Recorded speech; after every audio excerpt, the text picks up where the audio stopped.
Good evening and welcome to Eureka academy. आज हम लोग साइंस बायोलॉजी पर डिस्कस करेंगे। आप सभी लोगों को पता है कि डीएसएसबी पीआरटी टीजीटी की वैकेंसीज आ चुकी हैं। आप लोगों ने अपने अपने एलिजिबिलिटी क्राइटेरिया को चेक कर लिया होगा, सिलेबस को देख लिया होगा, वैकेंसी वगैरह को भी देख लिया होगा। जिन लोगों ने अभी तक नहीं देखा है, चेक नहीं किया है, वो सर ने अपना एक वीडियो बनाया हुआ है, उसमें जा करके पूरा आप कितनी वैकेंसीज हैं, कितना आपका एलिजिबिलिटी क्राइटेरिया क्या होना चाहिए और आपको कौन कौन से सिलेबस उसका क्या है, उन चीज़ों को सर ने पूरा डिटेल में समझाया आपको। तो उस वीडियो को जरूर देखें।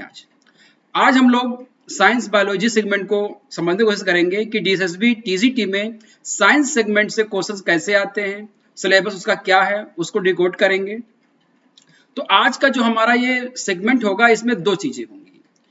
एक, हम लोग यहाँ पर बात करेंगे कि हमारा जो साइंस में बायोलॉजी का सेगमेंट है, इस सिलेबस को डिकोड कैसे करें, कैसे चीजों को हम समझें कि एग्जाम में हमको पढ़ने में आसानी हो और हमको इजीली वहां से क्वेश्चंस मिल जाएं।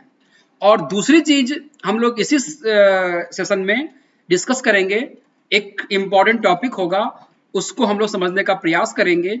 इससे आपको एक आइडिया लगेगा कि हमारी जो क्लासेस आगे रन करेंगी वो कैसे करेंगी।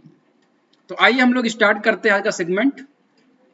शुरुआत करेंगे हम लोग सिलेबस के डी कोड से, और सिलेबस का जो डी कोड है वो आप यहाँ पर देख पाएंगे।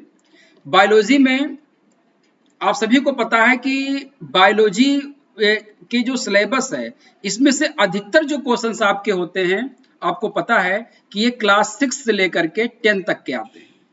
मैक्सिमम क्वेश्चंस जो आपके पूछे जाते हैं वो क्लास 6 से लेकर के क्लास 10 तक पूछे जाते हैं। मैक्सिमम का मतलब यहाँ पर ये हो गया कि अगर मान लीजिए कि 100 क्वेश्चंस पूछे जा रहे हैं, तो इसमें से लगभग 40 से 60 क्वेश्चंस जो हैं आपके वो पूछे जाएंगे 6 से लेकर के 10th लेवल तक के। बाकी लेकिन यहाँ से सिलेक्शन नहीं होगा आपका, मतलब मैक्सिमम क्वेश्चन तो आप कवर कर लेंगे। सिलेक्शन लेने के लिए आपको 11th और 12th की एनसीईआरटी को डिटेल में पढ़ना ही होगा। डिटेल का मतलब यहाँ पर ये होता है कि जहां से क्वेश्चन पूछे जाने हैं वो सेगमेंट आपको समझ में आने चाहिए। उसमें से ऐसा ना हो कि वो सेगमेंट को आप छोड़ दें जहां से क्वेश्चन बनते हैं। अब आप ये कैसे जान पाएंगे कि कौन से सेगमेंट से क्वेश्चन बनते हैं, ये सारा चीजें हम आपको डिटेल में कराएंगे। तो 11th और 12th में आपको अच्छे से समझना है, बेसिक कॉन्सेप्ट को समझना है, और सिलेक्शन जो आपका होता है वहीं पर होगा जब आप यहाँ वाले क्वेश्चंस आप अटेम्प्ट कर पाएंगे करेक्ट, तब आपका सिलेक्शन होने की पॉसिबिलिटी मैक्सिमम होती है। अब हम लोग यहाँ पर ये देखना चाहेंगे कि जो बायोलॉजी का सेगमेंट है, इसमें दो एनसीईआरटी की बुक आपको पढ़नी होती हैं, 11th और 12th की। अगर हम लोग 11th की बात करते हैं, यानी कि जो पहली बुक बात करते हैं, उसमें 1 से लेकर के 22 चैप्टर्स दिए हुए हैं, 1 से 22 तक चैप्टर हैं, जिसमें आपका living word, biological classification, plant kingdom, animal kingdom, morphology of flowering plant, anatomy of flowering plant, structural organization in animals, cell unit of life, biomolecules, cell cycle and cell division, transport in plant, minerals, nutrition, photosynthesis, respiration in plant, plant growth and development, इनको हम लोग पढ़ेंगे।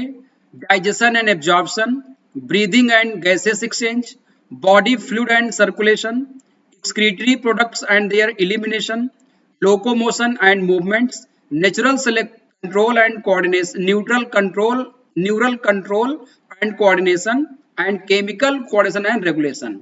ये segment जो आपके हैं ये 11th class के हैं। अगर इसको हम डिकोड करते हैं तो हम ये पाते हैं, इसमें जो चैप्टर 16 से लेकर के और चैप्टर 22 तक, ये जो चैप्टर हैं ये ह्यूमन फिजियोलॉजी के हैं, और इसको हम अगर हम स्टार देना चाहे तो इसको हम नंबर 1 पे रखेंगे। यानी कि सबसे ज्यादा क्वेश्चंस आपको यही सेगमेंट से मिलेंगे, ह्यूमन फिजियोलॉजी से। इसको अभी हम डिकोड करेंगे कि कैसे चीजों को हमको यहाँ पर पढ़ना है। अगर हमको नंबर 2 क्राइटेरिया देना हो कि नंबर 2 पे हमको क्या पढ़ना है, वो 11 से लेकर के और 15 तक का होता है प्लांट फिजियोलॉजी। प्लांट फिजियोलॉजी को हमको अच्छे से समझना होता है, इसको हमको ध्यान में देना है। इसको हम लोग नंबर 2 दे देंगे पढ़ने के क्रम में, ज्यादा वेटेज के अकॉर्डिंग। नंबर 3 पे अगर हम लोग देते हैं यहाँ पर, वो आपका होता है cell biomolecule and cell cycle. Number 3 देंगे हम यहाँ पर इसको, सेल बायोमॉलिक्यूल और सेल साइकिल। नंबर 4 पे हम लोग बात करेंगे यहाँ पर, वो आपका होगा बायोलॉजिकल क्लासिफिकेशन, प्लांट किंगडम और एनिमल किंगडम। ये हम लोग इसको नंबर 4 सेगमेंट देंगे, इसमें हम लिविंग वर्ड को भी इंक्लूड कर देंगे। और नंबर 5 पे हम लोग morphology of flowering plant, anatomy of flowering plant और स्ट्रक्चरल ऑर्गेनाइजेशन इन एनिमल, इनको हम लोग 5 सेगमेंट में डिवाइड करेंगे।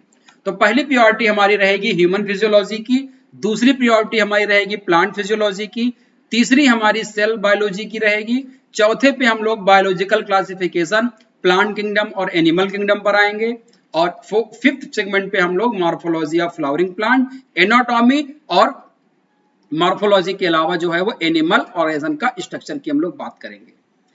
इतना करने के बाद हम लोग आ जाएंगे 12th पर। 12th में जो शुरुआत होती है वो आपका रिप्रोडक्शन इन ऑर्गेनिज्म से होती है, इसको हम लोग अच्छे से पढ़ेंगे। Sexual reproduction in flowering plant, human reproduction, reproductive health, heredity and variation, molecular basis of inheritance, evolution, health and disease for enhancement in food production, microbes in human welfare, biotechnology, principle and processes, biotechnology and its application, organization and environment, ecosystem, biodiversity and its conservation, and environmental issues। इसमें अगर हम लोग देखते हैं कि सबसे ज्यादा questions कहां से पूछे जाएंगे, तो आपको ध्यान रखना है कि इसमें जो हम वेटेज देंगे वो 23 से लेकर के 26 तक का जो चैप्टर है, इनको हम फर्स्ट नंबर पे रखेंगे। रिप्रोडक्शन प्लांट में और एनिमल में और रिप्रोडक्टिव हेल्थ, यहां से ज्यादा क्वेश्चंस आपसे पूछे जाते हैं, इनको हमको ध्यान में रखना है। इसको हमको नंबर 1 वेटेज देना है 12th क्लास में। नंबर 2 अगर हमको वेटेज देना होगा तो हम देते हैं health and disease for enhancement in food production and microbes in human welfare. ये तीनों टॉपिक लगभग आपस में जुड़े हुए हैं, तो इसको हम लोग डिटेल में पढ़ेंगे। हेल्थ डिजीज के बारे में, इसको भी डिकोड करेंगे हम लोग। Disease for enhancement in food production, इसको हम लोग देंगे नंबर 2 वेटेज देते हैं। नंबर 3 पे जो हम वेटेज देते हैं वो heredity, molecular basis of inheritance and evolution. ये तीन चैप्टर हैं, यहां से भी क्वेश्चन पूछे जाते हैं, इसको हम लोग वेटेज देंगे, 3 वेटेज देंगे। चौथे वेटेज में हम लोग देंगे एनसीईआरटी 12th की क्लास में जो लास्ट के 4 चैप्टर हैं, इकोलॉजी एनवायरनमेंट के, organism and environment, ecosystem, biodiversity and it's conservation, environmental issues, इसको हम लोग 4th 4 नंबर पे इसको रखेंगे वेटेज में। और 5th में हम लोग यहाँ पे रखेंगे biotechnology, principle and process and application.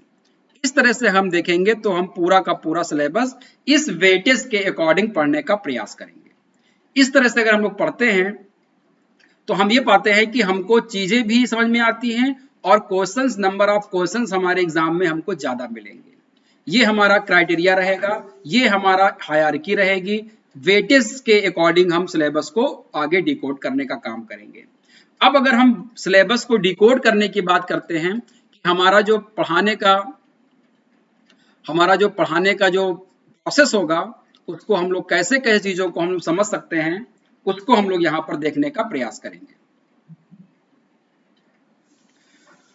तो जैसे हमने यहाँ पे बात किया लिविंग वर्ड के लिए, तो लिविंग वर्ड की जब बात आएगी तो इसमें हम लोग एग्जैक्टली लाइफ क्या होती है, लाइफ को कैसे हम डिफाइन करेंगे लिविंग वर्ड में, ग्रोथ, डेवलपमेंट जो होता है, मेटाबॉलिज्म जो होता है, आपका एक्सटर्नल स्टिमुलाई जो होता है, ये सारी चीजें जो होती हैं आपकी, कंट्रोल एंड कोऑर्डिनेशन, इन सब चीजों कैसे लाइफ क्रिएट होता है उस पर हम लोग बात करेंगे। बायनोमियल थ्योरम पे हम लोग बात करेंगे, बायनोमियल थ्योरम में इसके बाद जो उसका जो आपका स्पीसीज क्या होती है, जीनस क्या होता है, क्लास क्या होती है, ऑर्डर क्या होती है, फैमिली क्या होती है, किंगडम क्या होता है, फाइलम क्या होता है, इनकी हायरार्की क्या होती है, इस पे हम लोग चर्चा करेंगे। सिस्टमेटिक क्या होता है, इस सिस्टमेटिक से क्वेश्चन पूछा जाता है कई बार। सिस्टमेटिक कैसे होते हैं, नॉमेनक्लेचर जो किए जाते हैं उनकी क्या प्रोसेस है, उसमें लिखने का तरीका उनका कैसा होता है। तो इन सब चीजों को हम लोग बात करेंगे। साथ में हम लोग लिविंग वर्ड में ये भी देखेंगे कि जो हमारे जो एनिमल्स हैं या जो प्लांट हैं या जो ऑर्गेनिज्म हैं उनको हम लोग कैसे कैसे उनको पढ़ने का समझने का काम करते हैं। जैसे आपके हर्बेरियम क्या होता है, नेशनल पार्क क्या होते हैं, बॉटनिकल गार्डन क्या होते हैं और एड्स क्या होते हैं, ये सब चीजें हम लोग वहां पर समझने का प्रयास करेंगे लिविंग वर्ड में डिटेल में। बायोलॉजिकल क्लासिफिकेशन की बात करते हैं हम लोग तो यहाँ पर protoplasmic level, cellular level, tissue level और ऑर्गन लेवल पे हम लोग डिटेल में बात करेंगे अलग अलग एनिमल का। साथ ही साथ हम लोग यहाँ पर एसीलोमेट, स्यूडोसीलोमेट और सीलोमेट क्या होते हैं, यानी कि जो आपके एक्सोडर्म, इंडोडर्म और मेसोडर्म जो बनते हैं उनका क्या क्राइटेरिया होता है, कैसे वो बनते हैं, उनमें जो माउथ बनने का और एनस बनने का जो प्रोसेस होता है वो कैसे होता है, अलग अलग एनिमल में कैसे होता है, बायोलॉजिकल क्लासिफिकेशन कैसे किया जाता है, उसमें मोनेरा, प्रोटिस्टा, फंगी, प्लांटी, एनिमैलिया को कैसे किया गया है, वाइटेकर का क्या क्लासिफिकेशन था, इन सब चीजों को हम लोग यहाँ पे डिटेल में पढ़ने का प्रयास करेंगे। इसके बाद हम लोग बात करेंगे प्लांट किंगडम की। प्लांट किंगडम में हम लोग डिटेल में यहाँ पर फंगी के बारे में पढ़ेंगे, फंगी के जो भी ऑर्डर हैं उनको हम लोग पढ़ेंगे। और इसके बाद जो आपके प्लांट हैं जैसे आपका thallophyta, bryophyta, pteridophyta, gymnosperm, angiosperm, इन सबको डिटेल में हम लोग पढ़ेंगे। उनका क्या क्या क्लासिफिकेशन होता है, उनमें उनके कैरेक्टरिस्टिक्स क्या होते हैं, उसमें सेक्सुअल रिप्रोडक्शन कैसे होता है, अल्टरनेशन ऑफ जनरेशन कैसे होता है, स्पोर फॉर्मेशन कैसे होता है, इन सारी चीजों को हम लोग डिटेल में पढ़ने का यहाँ पर प्रयास करेंगे। इसके बाद हम लोग बात करेंगे यहाँ पर एनिमल किंगडम में। एनिमल किंगडम में हम लोग बात करेंगे यहाँ पर सेलुलर लेवल से बात करते हैं। सेलुलर लेवल में पोरीफेरा से, तो पोरीफेरा से फिर सेलेंट्रेटा, प्लेटीहेल्मिन्थीज, एस्के हेल्मिन्थीज, फिर एनिलिडा, फिर आपका आर्थ्रोपोडा, मोलस्का, फिर आपका इकाड्रमेटा, फिर कॉर्डेटा, हेमीकॉर्डेटा। कॉर्डेटा में फिर हम लोग बात करेंगे जो एग्नेथा, नेथोस्टोमेटा, नेथोस्टोमेटा के बाद हम लोग यहाँ बात करेंगे पाइसेस की, पाइसेस के बाद टेट्रापोडा, पाइसेस में हम लोग बात करेंगे किस चीज की, जो आपकी ऑस्टिथीस होते हैं, कॉन्ड्रीथीस जो होते हैं। इसके बाद आपका टेट्रापोडा में हम लोग बात करेंगे एम्फीबियंस की, रेप्टाइल्स की, एप्स की, फिर मैमल्स की। तो इन सबको डिटेल में हम लोग पूरा पढ़ने का प्रयास करेंगे, डिटेल में पढ़ेंगे। यहाँ पर मॉर्फोलॉजी ऑफ फ्लावरिंग प्लांट की बात करेंगे तो इसमें हम लोग root system, stem system, leaf का स्ट्रक्चर कैसा होता है, मॉर्फोलॉजी कैसी होती है, उसको हम लोग तीनों को पढ़ने का यहाँ पे डिस्कस करेंगे। कितने टाइप के रूट्स होते हैं, कितने टाइप के स्टेम होते हैं, लीफ का मॉर्फोलॉजी क्या होती है, उसमें रेटिकुलेट क्या होते हैं, मॉडिफिकेशन कैसा होता है, विनेशन कैसा होता है उसमें, इन सारी चीजों को हम लोग समझने का प्रयास करेंगे डिटेल में जहां जहां से क्वेश्चंस आते हैं। तो एक एक चीज को हम लोग यहाँ पर समझने का प्रयास करेंगे और एग्जाम ओरिएंटेड हम लोग ये भी करेंगे। टॉपिक को फिनिश होने के बाद उसको हम लोग क्या करेंगे, उस पे क्वेश्चंस भी कराएंगे आपको जो एग्जाम में आने की संभावना है और जो एग्जाम में पहले क्वेश्चंस को पूछा जा चुका है उनको डिटेल में हम लोग समझने का प्रयास करेंगे। इसके बाद बात आती है एनाटॉमी की। एनाटॉमी ऑफ फ्लावरिंग प्लांट की हम लोग बात करेंगे। तो एनाटॉमी का मतलब क्या हो जाता है कि उसके जो आपका इंटरनल होता है, इंटरनल में जैसे रूट का इंटरनल क्या होता है, उसमें किस प्रकार से जाइलम और फ्लोएम का अरेंजमेंट कैसे होता है, उसका पिथ कैसा होता है, कैम्बियम कैसे होते हैं, कॉर कैम्बियम कैसे होता है, वो चीजें पूरी हम आपको समझाएंगे। मोनोकॉट और डाइकॉट के रूट में, स्टेम के और लीफ में क्या डिफरेंसेस होता है, ये चीजें हम आपको यहाँ पर समझाने का बताएंगे तरीका, कैसे आपको याद रहे चीजें और एग्जाम में क्वेश्चंस कहाँ से पूछे जाते हैं उसको डिटेल में समझने का प्रयास करेंगे। स्ट्रक्चरल ऑर्गेनाइजेशन इन एनिमल में हम लोग बात करेंगे। इसमें कॉकरोच के बारे में, एनिलिडा के बारे में, फ्रॉग के बारे में डिटेल में पढ़ते हैं। उसके टिश्यू लेवल की हम लोग यहाँ पे बात कर लेते हैं, टिश्यू लेवल कैसा होता है इसका, इन चीजों को हम लोग यहाँ पर समझने का यहाँ पर पूरा प्रयास करेंगे।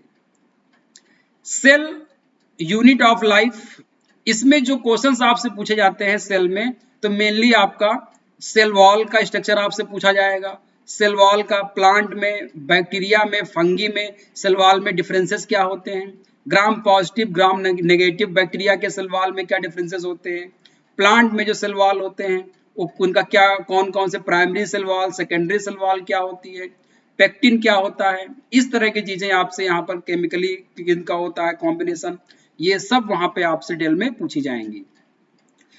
प्लाज्मा मेम्ब्रेन का स्ट्रक्चर कैसा होता है, किसका बना होता है, फ्लूइड मोज़ेक मॉडल क्या होता है, इंट्रिंसिक प्रोटीन क्या होते हैं, एक्सट्रिंसिक प्रोटीन क्या होते हैं, ट्रांसपोर्टेशन कैसा होता है, आप एक्टिव ट्रांसपोर्ट कैसा होता है, पैसिव ट्रांसपोर्ट क्या होता है, डिफ्यूजन जो होते हैं आपके, सिंपल डिफ्यूजन, फैसिलिटेटेड डिफ्यूजन क्या होता है, एंटी पोर्ट क्या होता है, सिम पोर्ट क्या होता है, सोडियम पोटेशियम पंप क्या होते हैं, चैनल्स क्या होते हैं, इन सब चीजों को हम लोग प्लाज्मा में पढ़ने का प्रयास करेंगे, जहां से लगातार आपसे क्वेश्चन पूछे जाते हैं। इसके बाद इसी में जितने भी आपके सेल ऑर्गेनेल्स हैं, चाहे आपका एंडोप्लाज्मिक रेटिकुलम हो, माइटोकॉन्ड्रिया हो, क्लोरोप्लास्ट हो, प्लास्टिड हो, वैक्यूल्स हो, गोल्जी बॉडी हो, राइबोसोम हो, लाइसोसोम हो, परऑक्सीसोम हो, सेंट्रोसोम हो, इन सब से क्वेश्चंस आपसे पूछे जाते हैं। न्यूक्लियस के बारे में आपको ध्यान रखना है, न्यूक्लियस में क्या क्या होता है, क्रोमैटिन क्या होते हैं, क्रोमोसोम क्या होते हैं,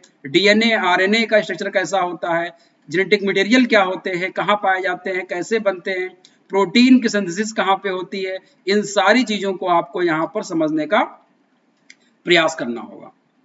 ऐसे ही बायोमॉलिक्यूल में हम लोग बात करते हैं, बायोमॉलिक्यूल क्या होते हैं, सेलुलर पूल क्या होता है, माइक्रोमॉलिक्यूल्स क्या होते हैं, मैक्रोमॉलिक्यूल्स क्या होते हैं, मेटाबोलाइट्स क्या होते हैं, प्राइमरी मेटाबोलाइट्स क्या होते हैं, सेकेंडरी मेटाबोलाइट्स क्या होते हैं, इन सब चीजों को हम लोग समझने का प्रयास करेंगे। इसमें आपके स्पेशली जो आपके कार्बोहाइड्रेट हो गए, पॉलीसेकेराइड, प्रोटीन, बीटा और आपका मिनरल्स जो हो गए, उन सब चीजों को हम लोग यहाँ पर समझने का प्रयास करेंगे। इसके बाद सेल साइकिल और सेल डिवीजन से क्वेश्चन पूछे जाते हैं। सेल साइकिल में आपका G0 होता है, G1 फेज होता है, S फेज होता है, G2 फेज होता है, M फेज होता है। ये क्या होते हैं, इनमें क्या डिफरेंसेस क्या है, कहाँ पर होती है, साइटोकाइनेसिस क्या होती है, कैरियोकाइनेसिस क्या होती है, मियोसिस क्या होता है, माइटोसिस क्या होता है, कोल्चिसिन का इफेक्ट क्या होता है सेल डिवीजन पे, ये सारी चीजें आपको यहाँ पर समझ में आनी चाहिए। इन सब से क्वेश्चन आपसे पूछता है। इसमें जो मियोसिस में जो स्टेज होती हैं आपकी, जितनी भी आपकी प्रोफेज, मेटाफेज, एनाफेज, टीलोफेज जो होता है, इसमें जो आपकी पैसिटीन होता है, सारी चीजें आपको यहाँ पर पूछी जाएंगी, तो उनको हमको समझने का प्रयास करना है। ये सारी चीजें आपको एग्जाम में डिटेल में पूछी जाएंगी, इनको आपको ध्यान में रखना है। एक एक चीज को हम लोग इसमें हम लोग ऐसा भी करेंगे कि एक एक टॉपिक को समझाते हुए आपको हम वहां पर उससे जुड़े हुए क्वेश्चंस को भी करा देंगे। जैसे मान लीजिए कि हमारी क्लास है 2 घंटे की, तो 1.5 घंटे में हम लोग चीजों को समझेंगे, आधे घंटे में उसमें आए हुए प्रश्नों को कराएंगे, या जो एक्सपेक्टेड क्वेश्चंस हैं उनको हम लोग करने का प्रयास करेंगे। इस तरह से पूरा हमारा टॉपिक ये होगा वो कंप्लीट हो जाएगा। इनको हमको ध्यान में रखना है। इसके बाद हम लोग यहाँ पे बात करेंगे transport in plants. Transport in plants की हम लोग बात करते हैं, तो इसमें एग्जैक्टली थोड़ा सा इसको रब कर देते हैं, जगह कम मिल रही है। ट्रांसपोर्ट इन प्लांट की अगर हम लोग बात करते हैं यहाँ पर, तो हम लोग ये पाते हैं यहाँ पर कि इसमें जैसे 2 चीजों का ट्रांसपोर्टेशन, एक तो वाटर और मिनरल का ट्रांसपोर्टेशन, और दूसरा फूड का ट्रांसपोर्टेशन। फूड का मतलब सुक्रोज का ट्रांसपोर्टेशन, ग्लूकोज बनता है, सुक्रोज के फॉर्म में ट्रांसपोर्ट होता है और स्टार्च के रूप में क्या होता है, स्टोर हो जाता है।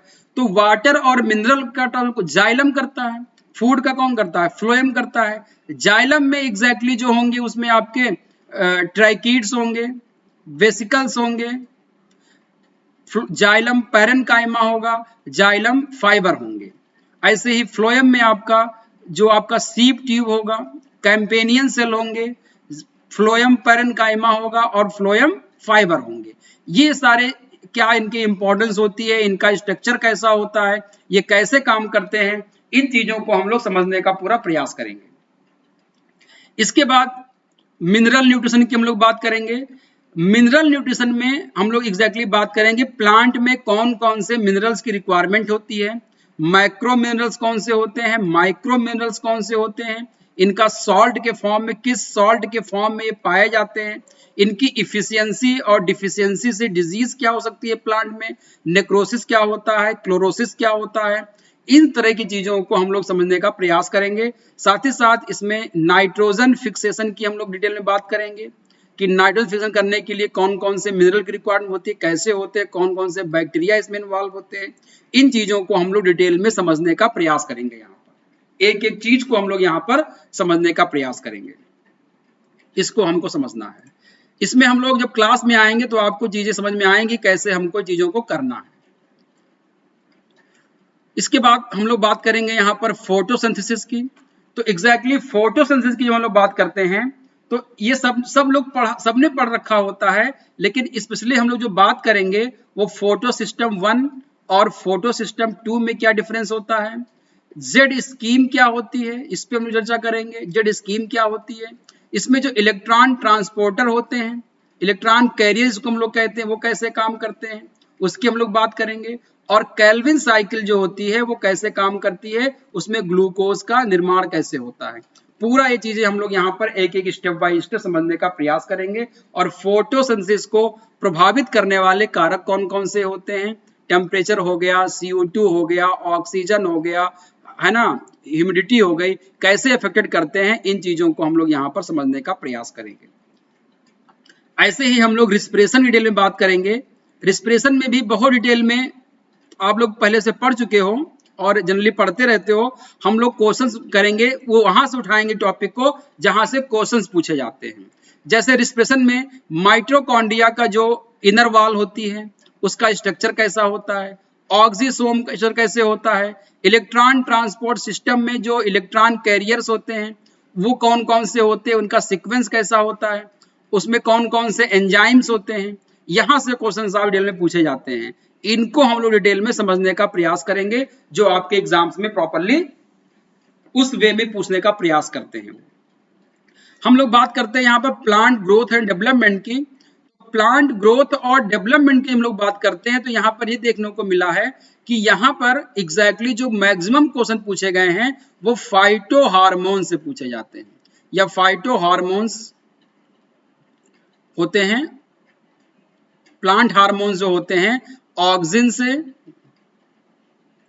जिब्रेलिन से, साइटोकाइनिन से, एब्सिसिक एसिड से और इथाइलिन से। इनका ये कौन कौन से होते हैं, जैसे ऑक्सिन में पूछ लेगा आपका 2,4-D क्या होता है, इंडोल एस्टिक एसिड क्या होता है, IBA क्या होता है, ऑक्सिन का काम क्या होता है, इन कमी से क्या हो जाएगा, जिब्रेलिन कौन सा होता है। तो इस तरह की उसके डिटेल में जाकर के क्वेश्चंस को पूछने का काम करता है। तो इसको भी हम लोग एक अच्छी तरीके से आपको समझाने का प्रयास करेंगे। इसके बाद बात आती है यहाँ पर ह्यूमन फिजियोलॉजी की। ह्यूमन फिजियोलॉजी में हम लोग बात करेंगे यहाँ पर एग्जैक्टली जो डाइजेशन एंड एब्जॉर्प्शन की बात करते हैं। तो डाइजेशन और एब्जॉर्प्शन की जब हम लोग बात करते हैं यहाँ पर तो एग्जैक्टली क्वेश्चन कहाँ से पूछेगा यहाँ पर।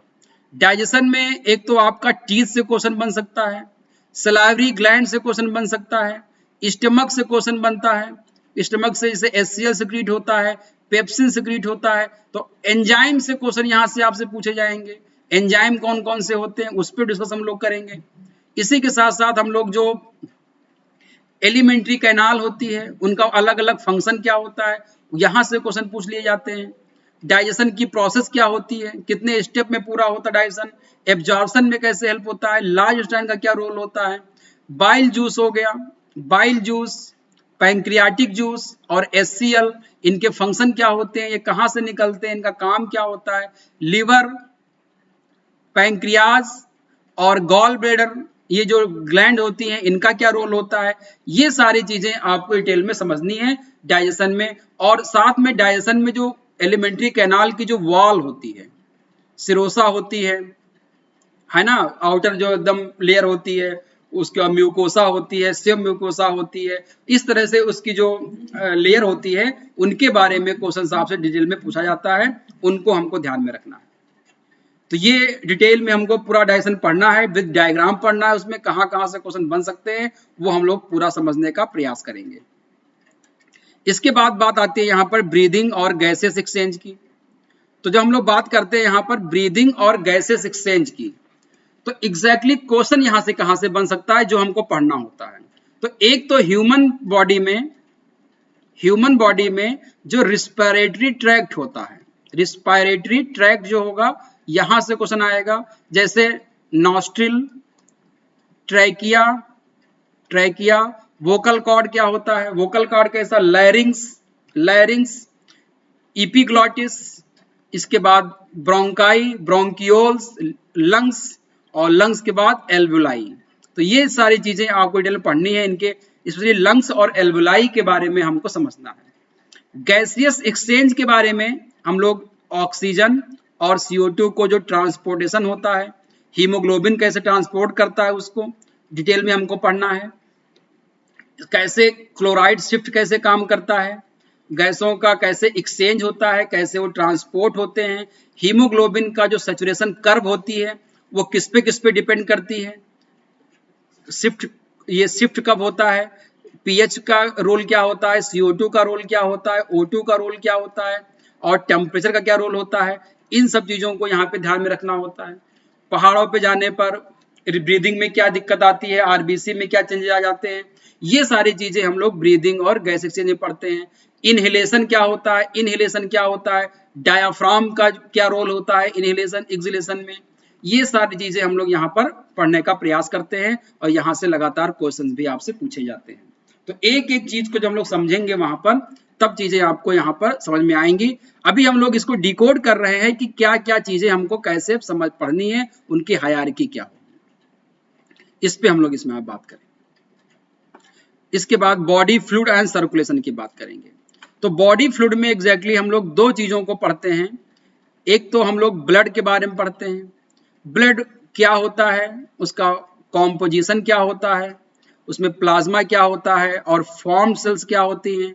फॉर्म सेल में जैसे आपका RBC, WBC, प्लेटलेट्स क्या होते हैं, और प्लाज्मा में प्रोटीन कौन सी होती है, डिटेल में चीजें हम लोग पढ़ेंगे। ब्लड के अलावा हम लोग यहाँ पर लिम्फ के बारे में पढ़ते हैं, लिम्फ में क्या क्या होता है, लिम्फेटिक सिस्टम क्या क्या होते हैं, कौन कौन से ग्लैंड्स होती हैं, स्प्लीन क्या कैसे काम करता है, लिम्फ नोड कैसे काम करते हैं, ये सारी चीजें हम लोग यहाँ पर पढ़ेंगे। लिम्फ कैसे, इंटरस्टिशियल जो सेल्स होती हैं, स्पेस जो होता है उसमें कैसे ये फ्लो होते हैं, इन सारी चीजों को वहां पर एग्जाम में आपसे पूछा जाएगा। इसके बाद ब्लड सर्कुलेशन में हम लोग बात करेंगे यहाँ पर कि आपके ब्लड वेसल्स होती हैं, ब्लड वेसल्स में आपका कैपिलरीज होती है, आर्टरीज होती हैं, वेन्स होते हैं, ये कैसे काम करते हैं, इनका स्ट्रक्चर कैसे होता है। और फिर हम लोग ब्लड सर्कुलेशन को पढ़ेंगे। ब्लड सर्कुलेशन में आपका हार्ट की क्या इंपॉर्टेंस है, हार्ट का स्ट्रक्चर कैसा होता है, हार्ट का शेप क्या होता है, साइज क्या होता है, हार्ट का फंक्शन क्या होता है, मसल्स कैसी हार्ट में होती हैं, पंप कैसे करता है, और फिर सर्कुलेशन कैसे होता है, आपका डबल सर्कुलेशन कैसे होता है, आर्टरीज से लंग्स कैसे ब्लड पूरी बॉडी में फ्लो होता है, उसमें कौन कौन से फैक्टर इन्वॉल्व होते हैं। इन सारी चीजों को हम लोग ब्लड फ्लूइड में डिटेल में पढ़ते हैं। ब्लड से लगातार आपसे क्वेश्चन पूछे जाते हैं, इनको हमको ध्यान में रखना। इसके बाद हम लोग पढ़ेंगे excretory product and there elimination. Excretory product और एलिमिनेशन की जब हम बात करते हैं तो इसमें एग्जैक्टली नाइट्रोजनस वेस्ट जो होते हैं बॉडी में, जो भी नाइट्रोजनस वेस्ट होते हैं वो कैसे हमारी बॉडी में बनते हैं। जैसे हम लोग प्रोटीन खाते हैं, प्रोटीन से जो है अमाइनो एसिड बनता है, उससे अमोनिया बनता है, अमोनिया से यूरिया बनता है, यूरिया जो होता है वो यूरिन के थ्रू बाहर निकल जाता है। तो हम लोगों में यूरिया बनता है, कुछ में सीधे अमोनिया बाहर निकलता है, कुछ में यूरिक एसिड निकलता है। तो अलग अलग अमोनोटेलिक क्या होते हैं, यूरियोटेलिक क्या होते हैं, यूरिकोटेलिक क्या होते हैं, अलग अलग एनिमल, उनके ऑर्गन्स कौन कौन से होते हैं जहां जहां से एक्सक्रीशन होता है। हमारे में किडनी का क्या फंक्शन होता है, किडनी का स्ट्रक्चर कैसा होता है, नेफ्रॉन कैसे होता है, नेफ्रॉन में आपका बोमेन कैप्सूल कैसा होता है, और आपका ये जो लूप ऑफ हेनले कैसा होता है, PCT क्या है, DCT क्या है, कलेक्टिंग डक्ट क्या है, एफरेंट आर्टरीज क्या है, अफरेंट आर्टरीज क्या है, इफरेंट आर्टरीज क्या है, ग्लोमेरुलस क्या है, और ये आपका जो मेल्पिगियन ट्यूब्यूल्स क्या होता है या मेल्पिगियन चैम्बर जो बनता है ये कैसे काम करता है, अल्ट्रा फिल्ट्रेशन कैसे होता है, री एब्जॉर्प्शन कैसे होता है, यूरिन का फॉर्मेशन कैसे होता है, कलेक्शन कहाँ पर होता है, ग्लोमेरुलस फिल्ट्रेशन रेट कितना होता है, ये सारी चीजें हम लोग यहाँ पर इस क्रिएटिव प्रोडक्ट और उसके एलिमिनेशन में पढ़ेंगे। कौन कौन से हार्मोन्स, इसको रेनिन का क्या है, रेनिन हार्मोन का क्या काम होता है, एंजियोटेंसिनोजन कैसा काम करता है यहाँ पर रेगुलेट करने के लिए यूरिन के फॉर्मेशन को, एडीएच कैसे यहाँ पर इन्वॉल्व होता है इसको रेगुलेट करने के लिए, ये सारी चीजें हम लोग यहाँ पर डिटेल में पढ़ने का प्रयास करेंगे जहां से लगातार क्वेश्चंस आपसे पूछे जाते हैं। ठीक है, तो ये चीजें आपको समझनी है कि किन कैसे चीजों को हम लोग यहाँ पर आगे कंटिन्यू करने का प्रयास करेंगे। इसके बाद हम लोग डिटेल में यहाँ पर देखेंगे, इसके बाद हम लोग डिटेल में यहाँ पर देखेंगे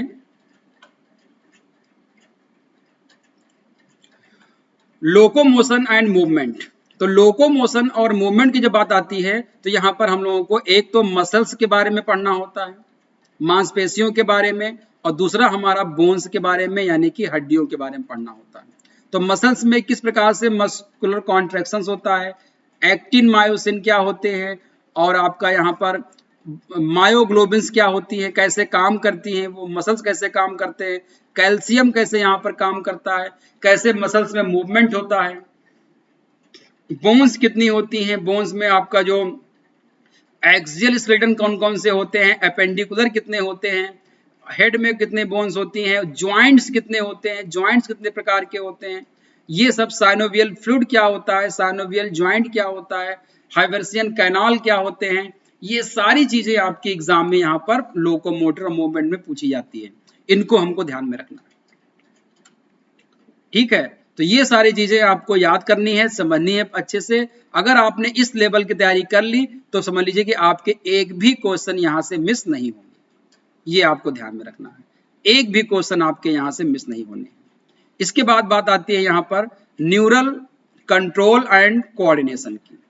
न्यूरल कंट्रोल एंड कोऑर्डिनेशन की जब हम लोग बात करते हैं तो एग्जैक्टली यहाँ पर क्या होता है कि एक तो हम नर्व इम्पल्स की बात करते हैं कि हमारी बॉडी में जो नर्व इम्पल्स है वो कैसे काम करता है, वो केमिकल और इलेक्ट्रिकल जो इम्पल्स का जो ट्रांसमिशन है वो कैसे होता है, एक नर्व सेल में जो आपके एक्सॉन और डेंड्राइट्स के बीच में जो सिनेप्सिस होती है, सिनेप्सिस में किस प्रकार से यहाँ पर जो न्यूरोट्रांसमीटर्स होते हैं उनके थ्रू कैसे केमिकल्स का जो आपके इम्पल्सेस हैं वो कैसे ट्रांसमिट होते हैं, उनको हम लोग कहते हैं यहाँ पर neural control. Sodium potassium pump कैसे काम करता है, न्यूरल जो इम्पल्सेस जनरेट कैसे होते हैं हमारे इसके अंदर, कैसे जनरेट होते हैं और वो आगे बढ़ते हैं, उसमें पोलराइजेशन क्या होता है, डीपोलराइजेशन क्या होता है, और फिर रीपोलराइजेशन क्या होता है, इन चीजों को हम लोगों को यहाँ पर समझना होता है। साथ ही साथ हम लोग यहाँ पर जो आपका नर्वस सिस्टम है उसमें आपका जो आपका सेंट्रल नर्वस सिस्टम और आपका पेरीफेरल सिस्टम है इसको हम लोग समझने का प्रयास करते हैं। इसमें आपका ब्रेन हो गया और आपका स्पाइनल कॉर्ड हो गया, उसको समझने का प्रयास करते हैं। और पीएनएस में हम लोग बात करते हैं यहाँ पर जो भी आपका पैरासिम्पैथेटिक और सिंपैथेटिक जो नर्वस सिस्टम होते हैं वो कैसे काम करते हैं, तो इसको हम लोग देखेंगे यहाँ पर। साथ ही साथ हमको यहाँ पर भी देखना होता है कि रिफ्लेक्स एक्शंस कौन कौन से होते हैं, ये कैसे काम करते हैं, ये सारी चीजें आपको यहाँ पर न्यूरल कंट्रोल और कोऑर्डिनेशन में समझनी होती हैं। जब क्लास करेंगे हम लोग ब्रेन में कौन कौन से ब्रेन के फंक्शन होते हैं, हाइपोथैलेमस का क्या काम होता है, थैलेमस का क्या काम होता है, आपका जो सेरिब्रम का क्या काम होता है, मिड ब्रेन का क्या काम होता है, हमारा जो हाइंड ब्रेन होता है जहां पर आपके सेरिबेलम होता है उसका क्या काम होता है, पोन्स का क्या काम होता है, मेडुला ओब्लांगाटा का क्या काम होता है, इन सब चीजों को हम लोग को यहाँ डिटेल में समझने का प्रयास करना है। तो इसको हम लोगों को यहाँ पे समझना है।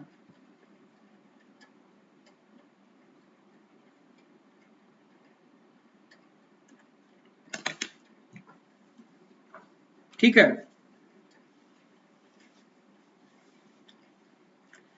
इसके बाद हम लोग लास्ट जो टॉपिक आपका यहाँ पर है 11th क्लास का, वो आपका क्या है, केमिकल कोऑर्डिनेशन एंड रेगुलेशन। तो एग्जैक्टली केमिकल कोऑर्डिनेशन में हम लोग बात क्या करते हैं, एंडोक्राइनोलॉजी की बात करते हैं। एंडोक्राइनोलॉजी में एग्जैक्टली हम लोग बात करेंगे एंडोक्राइन ग्लैंड्स की, हार्मोन्स की बात करते हैं। हार्मोन्स में जो पेप्टाइड यानी कि जो प्रोटीन के बने होते हैं हार्मोन्स और स्टेरॉयड हार्मोन्स, इनके ट्रांसपोर्टेशन में डिफरेंस क्या होता है, कैसे दोनों ट्रांसपोर्ट करते हैं। मैसेंजर एग्जैक्टली हार्मोन्स क्या होते हैं, केमिकल मैसेंजर होते हैं। सेकेंडरी मैसेंजर कौन कौन से होते हैं, उनका रोल क्या होता है, कैल्शियम हो गया, एएमपी हो गया, ये आपके सेकेंडरी मैसेंजर कहलाते हैं। ये कैसे काम करते हैं इनको हम लोग देखेंगे। इंडोक्राइन ग्लैंड में पिट्यूटरी ग्लैंड आपका हो गया, थाइमस हाइपोथैलेमस हो गया, पीनियल ग्लैंड हो गया, थाइमस हो गया, थायराइड हो गया, पैराथायराइड हो गया, आपका पैंक्रियाज हो गया, आपका जो एड्रेनल ग्लैंड हो गया, टेस्टिस और ओवरी, इन सब से अलग अलग हार्मोन्स जो निकलते हैं। इसके अलावा किडनी से कौन से हार्मोन निकलते हैं, हार्ट से कौन सा हार्मोन निकलता है, और गैस्ट्रो इंटेस्टाइनल ट्रैक्ट से कौन कौन से हार्मोन्स निकलते हैं, किस प्रकार से डाइजेशन में हेल्प करते हैं। तो अलग अलग चीजों को हम लोग समझने का यहाँ पर प्रयास करेंगे। इस तरीके से अगर हम लोग इसको डिकोड करके पढ़ेंगे तो आपको समझ में आ रहा होगा कि किस लेवल का हमको पढ़ना है और कैसे हमको एग्जाम के लिए इसको अपने आप को तैयार करना है। इस हिसाब से हम इसको समझने का काम करेंगे।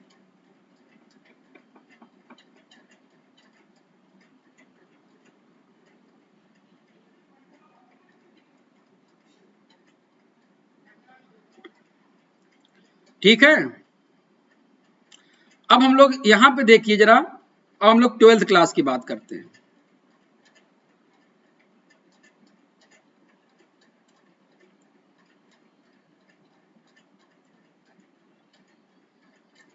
अगर हम लोग 12th क्लास की एनसीईआरटी की बात करते हैं तो पहला टॉपिक उसमें क्या होगा, रिप्रोडक्शन इन ऑर्गेनिज्म।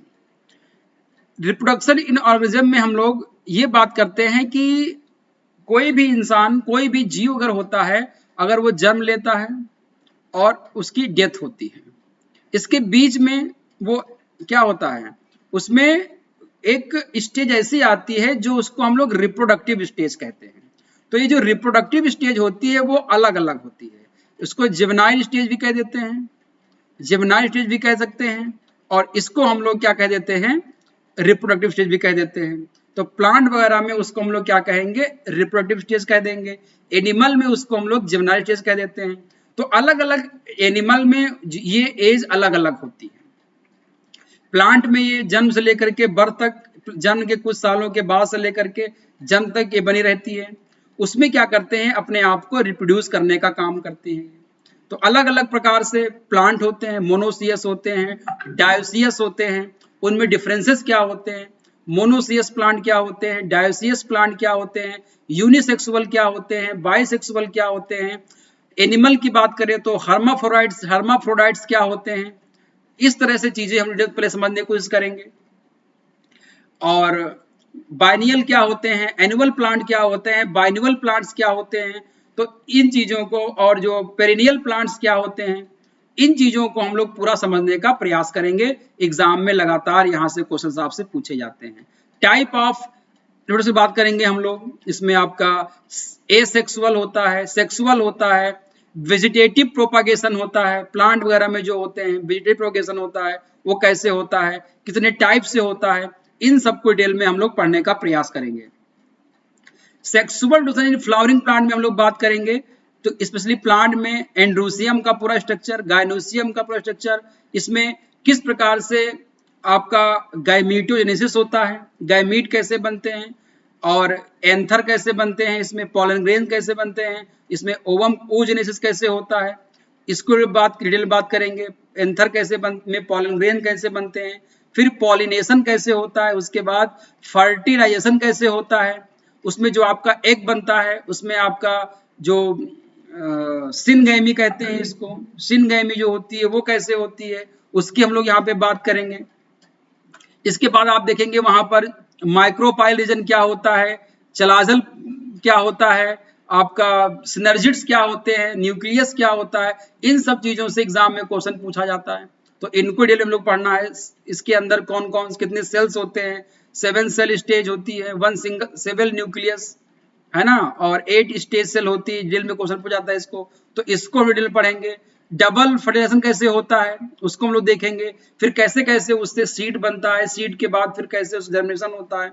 तो चीजों को हम लोग पूरा डिटेल में यहाँ पर पढ़ने का काम करेंगे, एक एक चीज को पूरा हम लोग आपको यहाँ पर समझाने का प्रयास करेंगे। ऐसे ही हम लोग बात करेंगे ह्यूमन रिप्रोडक्शन में। ह्यूमन रिप्रोडक्शन की जब हम बात करेंगे तो यहाँ पर मेल और फीमेल रिप्रोडक्टिव ऑर्गन्स कौन कौन से होते हैं, प्राइमरी सेक्स ऑर्गन कौन से होते हैं, सेकेंडरी सेक्स ऑर्गन कौन से होते हैं, एसेसरी ऑर्गन्स कौन कौन से होते हैं, उनका काम क्या होता है, उसमें रिप्रोडक्शन कैसे होता है, फर्टिलाइजेशन कैसे होता है, और उसमें मीनार्की क्या होता है, मीन और मेंस्ट्रुअल साइकिल कैसे काम करती है, मेनोपॉज कैसा कैसा होता है, उसमें कौन कौन से हार्मोन उसको रेगुलेट करते हैं। ये सारी चीजों को हम लोग समझने का प्रयास करेंगे। साथ ही साथ रिप्रोडक्टिव हेल्थ की बात करेंगे हम लोग यहाँ पर। नेचुरली हम लोग कौन कौन से टूल्स हैं जो कि हम पॉपुलेशन को कंट्रोल कर सकें, आर्टिफिशियल कौन कौन से होते हैं, कॉपर टी क्या होता है, कॉन्डोम क्या होता है, इन सब चीजों पे, और पिल्स जो होते हैं वो कौन कौन से होते हैं, कैसे काम करते हैं, ये जिफ्ट क्या होता है, जिफ्ट क्या होता है, और आपका जो इंसेमिनाइजेशन कैसे होता है, और आपका इन विट्रो फर्टिलाइजेशन कैसे होता है। इन सब चीजों को हम लोग पूरा यहाँ पर समझने का प्रयास करेंगे डिटेल में। ये सारी चीजें आपके एग्जाम में पूछी जाती है, इनको हमको ध्यान में रखना है। इसके बाद हम लोग यहाँ पे बात करेंगे हेरिडिटी एंड वेरिएशन की बात करेंगे। हेरिडिटी एंड वेरिएशन की जब हम बात करेंगे तो यहाँ पर मेंडल से शुरुआत करेंगे हम लोग। मेंडल का एक्सपेरिमेंट पूरा देखेंगे। मोनो हाइब्रिड क्या होता है, डाई हाइब्रिड क्या होता है, टेस्ट क्रॉस क्या होता है, बैक क्रॉस क्या होता है। यहाँ पर हम ये भी देखेंगे कि फैक्टर्स क्या होते हैं और एलिल्स क्या होते हैं, ये भी हम लोग देखेंगे, यहाँ पर समझने का प्रयास करेंगे। यहाँ पर जीनोटाइप क्या होता है, फेनोटाइप क्या होता है, ये मोनो हाइब्रिड और डाइट के रेशियो क्या होते हैं, इन सबको हम लोग देखेंगे। साथ ही साथ ये भी देखेंगे कि मेंडल्स के जो ड्रॉबैक्स थे या मेंडल को जो काउंटर करने वाले थे उसमें कोडोमिनेंस का क्या होता है, मल्टीपल एलिलिज्म क्या होता है, इन सब चीजों को, लिथल क्या होता है, इन सब चीजों को हम लिथल जीन क्या होता है, इन सब चीजों को हम लोग पूरा डिटेल में समझने का प्रयास करेंगे। मॉलिक्यूलर बेसिस ऑफ इंडिविजुअल हम बात करेंगे यहाँ पर, तो क्रोमोसोम लेवल पर और डीएनए लेवल पर और जीन लेवल पर जो इनहेरिटेंस होता है कैसे काम करता है, जेनेटिक मटेरियल क्या होते हैं उनकी बात करेंगे यहाँ पर। साथ ही साथ यहाँ पर हम लोग बात करेंगे कि जो एनोप्लॉइडी क्या होता है, यूप्लॉइडी क्या होता है, नल्लीसोमी क्या होता है, मोनोसोमी क्या होता है, और आपका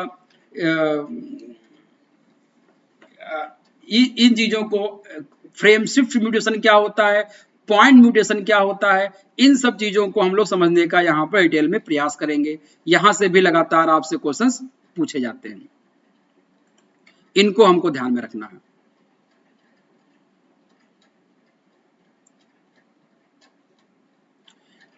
इसके बाद आपको यहाँ पे समझना है इवोल्यूशन की। अगर हम लोग बात करेंगे इवोल्यूशन में, तो इवोल्यूशन आप सभी को पता है कि हम लोग स्टैनले मिलर से शुरू करेंगे, उनका एक्सपेरिमेंट जो था वहां से शुरू करेंगे कि ऑर्गेनिक कंपाउंड का निर्माण कैसे हुआ धरती पर, उसके बाद कोएसरवेट कैसे बने, उसके बाद सेल का निर्माण कैसे हुआ, फिर अलग अलग धीरे धीरे कैसे ऑर्गेनिज्म का विकास हुआ, इसको देखेंगे। इसके बाद इवोल्यूशन के जो थ्योरीज हैं, चाहे वो डार्विन का हो, चाहे लेमार्क का हो, चाहे आपका ह्यूगो डे व्रीज का हो, इनको हम लोग डिटेल में पढ़ेंगे।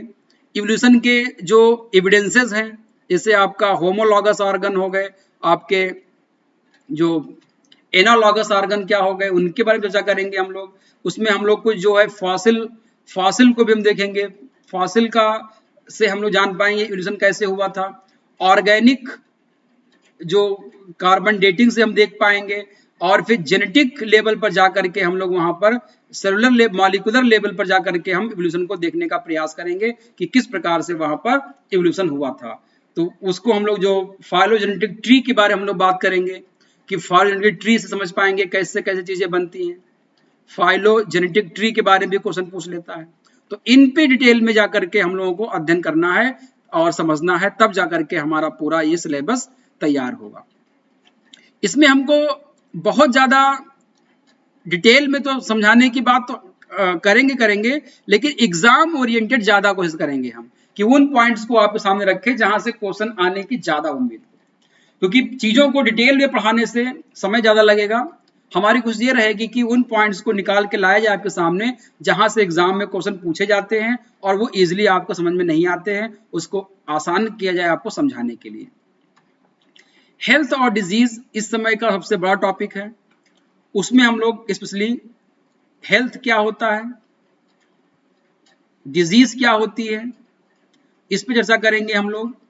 और डिजीज जो होते हैं, डिजीज जो आपकी एक्यूट डिजीज क्या होती है, क्रॉनिक डिजीज क्या होती है, एक्यूट और क्रॉनिक डिजीज क्या होती है, इन्फेक्शियस यानी कि कम्युनिकेबल डिजीज कौन कौन से होते हैं, नॉन कम्युनिकेबल कौन कौन से होते हैं।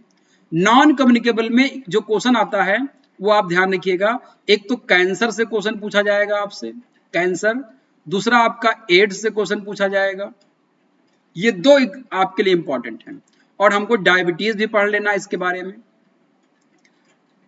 और ये नॉन कम्युनिकेबल में आ जाएंगे। कम्युनिकेबल की बात करेंगे हम लोग डेल में, तो यहां पर हम लोगों को एक तो पैथोजन की बात करना पड़ेगा। बैक्टीरियल डिजीज कौन कौन से होते हैं, वायरल कौन कौन से होते हैं, फंगल कौन कौन से होते हैं, प्रोटोजोवन कौन कौन से होते हैं, और वर्म डिजीज कौन से होते हैं। इनको डिजीज को ट्रांसमिट करने वाले कौन कौन से फैक्टर्स होते हैं, जिनको हम लोग कैरियर कह देते हैं। कैरियर में खास करके जो आपके एनिमल होते हैं, जॉन्टिक डिजीज कौन कौन से होते हैं। जॉन्टिक यानी कि जो एनिमल से फैलते हैं उनको हम लोग क्या कह देते हैं, जॉन्टिक कह देते हैं। तो जॉन्टिक का क्या रोल होता है, जॉन्टिक की बात हम लोग यहां पर करेंगे। जॉन्टिक जैसे जू एनिमल जो फैलते हैं, जैसे मॉस्किटो हो गया, फ्लाई हो गया, बैट हो गया, डॉग हो गया, इन सब से जो फैलते हैं। मॉस्किटो में जैसे एनाफ्लीज, क्यूलेक्स और एडीज, इसको टाइगर मच्छर कहते हैं। फ्लाई में जैसे आपका सीसी मक्खी हो गया, सैंड फ्लाई हो गया, हाउस फ्लाई हो गया, बैट हो गया, डॉग हो गया, सीवेट हो गया। इन सब से जो रोग, पिग से जो फैलता है, बर्ड से जो फैलता है, तो ये सब जॉन्टिक डिजीज में आ जाते हैं। कैसे फैलता है, कितने टाइप के होते हैं, इन सबको डिटेल में आपसे क्वेश्चन पूछा जाता है। इसी में हम लोग बात करते हैं, इम्यूनाइजेशन की बात कर देते हैं। इम्यूनाइजेशन डिजीज में हम लोग बात किसकी कर लेंगे, इम्यूनाइजेशन की बात हम लोग करते हैं यहाँ पर, कि किस प्रकार से यहाँ पर क्या होता है, इम्यूनाइजेशन होता है। वैक्सीनेशन कितने प्रकार के होते हैं। इम्यूनोलॉजी की बात हम लोग करते हैं यहाँ पर, कि हमारे बॉडी में इम्यून सिस्टम का डेवलप होता है। एंटीबॉडी कैसे बनते हैं, एंटीबॉडी कैसे बनते हैं। इम्यूनोलॉजी में आपका एक्टिव और पैसिव इम्यूनिटी कैसी होती है, एक्टिव इम्यूनिटी कैसी होती है, पैसिव इम्यूनिटी कैसे होती है, एंटीबॉडी कैसे आपके शरीर में बनते हैं, सेल मीडिएट इम्यूनिटी क्या होती है, ह्यूमोरल इम्यूनिटी क्या होती है, इस पर हम लोग करेंगे। इम्यूनोग्लोबिन्स कैसे काम करते हैं, ये सारी चीजें हम आपको समझाने का प्रयास करेंगे। वैक्सीनेशन कैसे होता है, वैक्सीन का निर्माण कैसे होता है, कितनी टाइप की वैक्सीन होती हैं, उनको हम चर्चा करेंगे यहाँ पर, क्योंकि यहाँ से आजकल कोरोना काल में वैक्सीन पे काफी चर्चा हो रही है, तो यहाँ से क्वेश्चन पूछ सकता है कि वैक्सीन कितने टाइप की होती हैं और कौन कौन सी वैक्सीन किसमें दी जाती है। ये सारी चीजें आपको समझने का प्रयास करना है। यहाँ से लगातार आपसे क्वेश्चंस पूछे जाते हैं।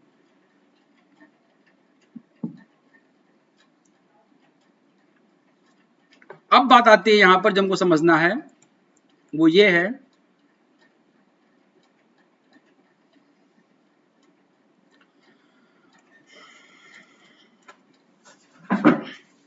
Strategies for enhancement in food production. अगर हम लोग बात करते हैं यहाँ पर तीन चीजों को, तो ये जो दोनों टॉपिक हैं कि किस प्रकार से फूड प्रोडक्शन को इनहैंसमेंट करने की कौन कौन सी तकनीक हैं, जैसे हाई यील्ड वैरायटी का यूज करना, फर्टिलाइजर का यूज करना। इनसे हम लोगों ने क्या किया है, अपने प्रोडक्शन को इंक्रीज किया है। उसमें हम लोगों ने टेक्नोलॉजी का भी यूज किया है, ब्रीडिंग करके किया, हम लोग ब्रीडिंग कराते हैं, उससे नए नए क्रॉप को क्रिएट किया है। तो ये फोर्टिफाइड क्रॉप को हम लोग क्रिएट किया है। तो इन पे हम चर्चा करेंगे। ये भी एनसीईआरटी का 31 चैप्टर आपका है, इसको हमको पढ़ना है। और माइक्रोब्स इन ह्यूमन वेलफेयर में, चाहे वो बैक्टीरिया हो, या आपका फंगस हो, फंगी हो, इन दोनों का कैसे यूटिलाइजेशन होता है कर्ड बनाने में, वाइन बनाने में, विनेगर बनाने में, एंटीबायोटिक बनाने में, मेडिसिन बनाने में, लेदर बनाने में, और सारी चीजों में, इंडस्ट्रियल एरिया में कैसे कैसे इनका यूटिलाइजेशन किया जाता है, कौन कौन से बैक्टीरिया होते हैं फर्मेंटेशन में, ये सारी चीजें इनके बेनिफिट और हार्मफुल दोनों को हमको डिटेल में पढ़ना है। चीज बनाने में कैसे काम करता है, चीज कितनी टाइप की हो जाती है, तो इन सब चीजों को हमको यहाँ पर माइक्रोब्स के बारे में डिटेल में पढ़ना है। यहां से क्वेश्चन पूछ लिए जाते हैं।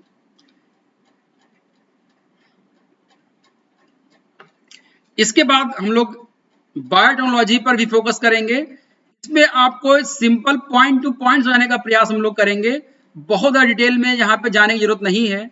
जैसे हम आपको यहाँ पे समझा दे एक लाइन में कि किस तरह से हम बायोटेक्नोलॉजी को आपको पढ़ाएंगे।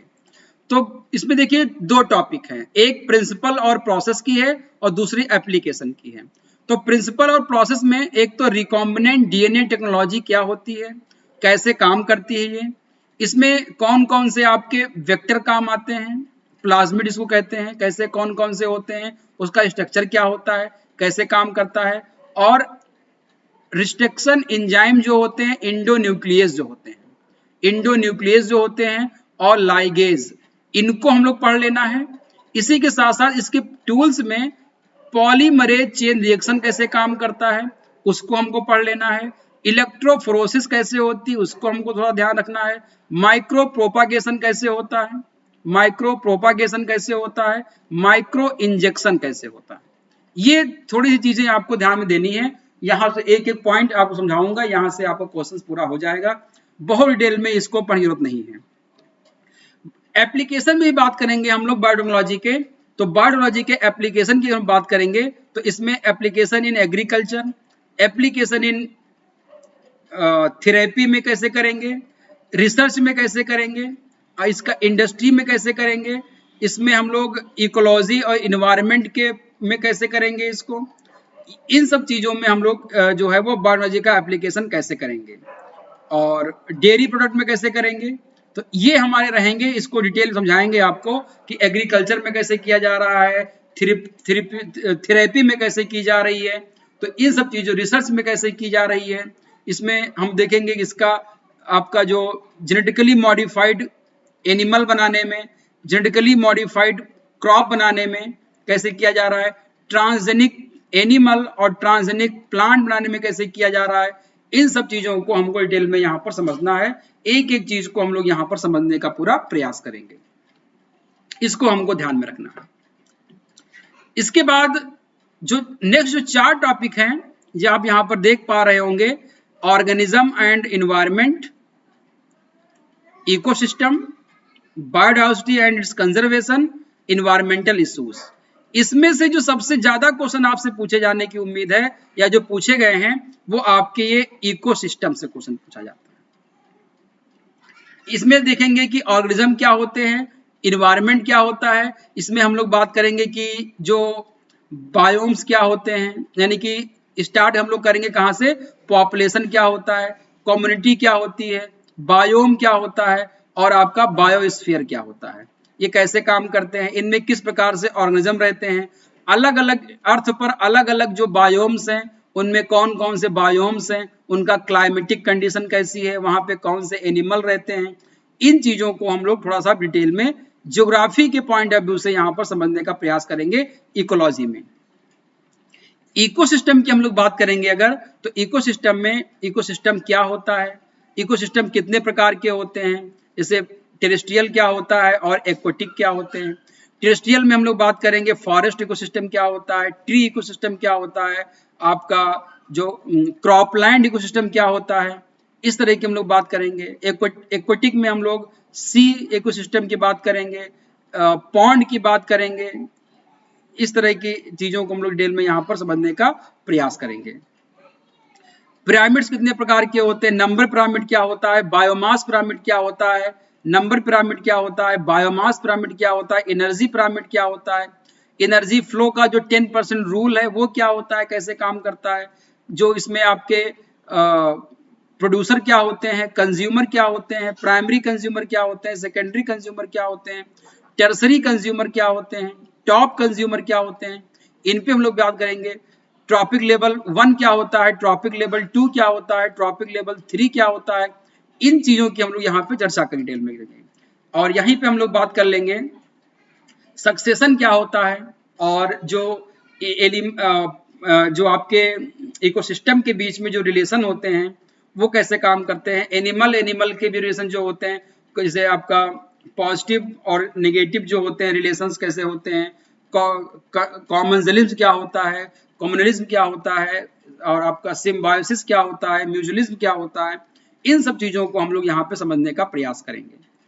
बायोडाइवर्सिटी यानी कि अलग अलग रीजन में बहुत ज्यादा जहां पर नेटिव जो प्लांट एनिमल पाए जाते हैं इन वहां पे उसको जहां पर अधिक मात्रा में यानी कि जो बायोडाइवर्सिटी रिच का मतलब हो जाता है कि जहां पर लोकलाइज एरिया में वहां पर बहुत अधिक मात्रा में प्लांट और एनिमल की वैरायटी होती है, तो उसको हम लोग बायोडाइवर्सिटी कहते हैं। तो बायोडाइवर्सिटी का कंजर्वेशन कैसे करेंगे, इसमें हम लोग देखेंगे कि इन सीटू और एक्स सीटू कैसे करते हैं कंजर्वेशन, इसमें नेशनल पार्क का कैसे काम होता है, बायोस्फीयर रिजर्व क्या काम होता है, वाइल्ड लाइफ सेंचुरी कैसे काम करती हैं, जू कैसे काम करते हैं, इन सब चीजों को हम लोग यहाँ पर कंजर्वेशन में समझने का बात करेंगे। और जेनेटिक लेवल पे कैसे इसको स्टोर करते हैं, क्रायोजेनिक लेवल पे कैसे स्टोर करते हैं, इन सब चीजों को हम लोग देखने का यहाँ पर प्रयास करेंगे। और लास्ट टॉपिक जो आपका है इन्वायरमेंटल इश्यूज, ये इंपॉर्टेंट टॉपिक है। यहाँ पर ग्लोबल वार्मिंग क्या होता है, ओजोन होल डिप्लीशन क्या होती है, इसमें ग्रीन हाउस गैसेस कौन कौन सी होती हैं, ozone hole depletion deplete gas कौन कौन सी होती हैं, कैसे होता है ये, उसका क्या मैकेनिज्म क्या है, रोकने के प्रयास क्या किए जा रहे हैं, अलग अलग जो सबमिट हुए हैं या जो एग्रीमेंट हुए हैं उसमें जैसे आपका क्योटो प्रोटोकॉल क्या है, कार्टाजेना क्या है, अर्थ सबमिट क्या है, इनसे क्वेश्चन पूछा जाता है। और इन्वायरमेंटल डे कब मनाया जाता है, इसी के साथ आपका एयर पोल्यूशन कैसे होता है, वाटर पोल्यूशन क्या है, और आपका नॉइज पोल्यूशन कैसे होता है, और आपका सॉइल पोल्यूशन कैसे होता है, इसको कैसे ट्रीट करते हैं, इन सब चीजों को हम लोग इन्वायरमेंटल पोल्यूशन इशू में देखने का प्रयास करते हैं। तो इस तरह से हमारा क्लास चलेगी पूरी, एक एक टॉपिक को हम लोग स्टार्ट करेंगे, डिटेल में उसको समझने का प्रयास करेंगे और फिर हम उसको आगे कंटिन्यू करेंगे। तो ये था हमारा पूरा आज का जो सिलेबस को हमने डिकोड किया है, उसको समझाने का प्रयास किया है, वो ये था। अब हम लोग यहाँ पर एक इम्पॉर्टेंट टॉपिक है जिसको समझाने का प्रयास करेंगे कि एग्जाम में वहां से क्वेश्चंस कैसे आपसे पूछ सकता है और उसको पढ़ने का हमारा तरीका क्या होना चाहिए। तो जैसे हम लोग यहाँ पे बात करते हैं,